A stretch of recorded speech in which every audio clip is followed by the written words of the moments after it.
எனக்கு 38 வயது ஆகிவிட்டது.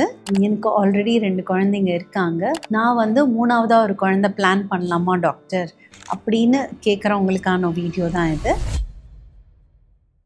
ஃபஸ்ட்டு 2 குழந்தைங்க ஹெல்தியாக இருக்காங்களா இல்லையா? ஏதோ ஒரு காரணத்துக்காக தான் அவங்க வந்து 3வது ஒரு குழந்தை பிளான் பண்ணுறாங்க. இப்போ ஃபஸ்ட்டு 2 டெலிவரி வந்து அவங்களுக்கு வந்து நார்மல் டெலிவரி அப்படின்னா அவங்க 3வது குழந்தை பிளான் பண்ணுறதுல பெருசாக எந்த காம்ப்ளிகேஷனும் வராது. ஏன்னா 3rd ஒரு நார்மல் டெலிவரி தான் மோஸ்ட்லி ஆகும் அவங்களுக்கு.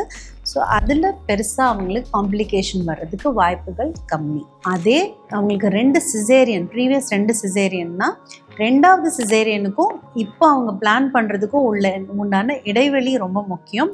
குறைஞ்சபட்சம் ஒரு 2 வருடமாவது இருக்க வேண்டும். ஸோ அந்த கேப் பார்த்துக்கணும்.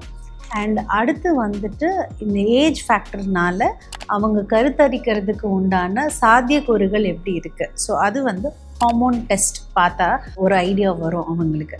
ஸோ உங்களுடைய மருத்துவரை அணுகி உங்களுடைய மருத்துவரின் ஆலோசனைப்படி முதல்ல நீங்கள் ஆரோக்கியமாக இருக்கீங்களான்னு தெரிஞ்சுக்கிட்டு உங்கள் ஹார்மோன் இம்பேலன்ஸ்லாம் கரெக்ட் பண்ணிவிட்டு ப்ரீவியஸ் மோட் ஆஃப் டெலிவரி இதுக்கு அஃபெக்ட் ஆகாது அப்படின்னா தாராளமாக நீங்கள் சேஃபாக உங்களுடைய 3வது குழந்தையை பிளான் பண்ணலாம். ஆனால் இன்றைய காலகட்டத்தில் முதல் 2 குழந்தை வந்து ஒரு பர்டிகுலர் செக்ஸ் இருந்துட்டு ஸோ இன்னொரு குழந்தை வேறொரு செக்ஸ் எனக்கு வேணும், அதுக்காக நான் பிளான் பண்ணுறேன் அப்படின்னா நீங்கள் கண்டிப்பாக இதை பற்றி யோசிக்கணும். நன்றி.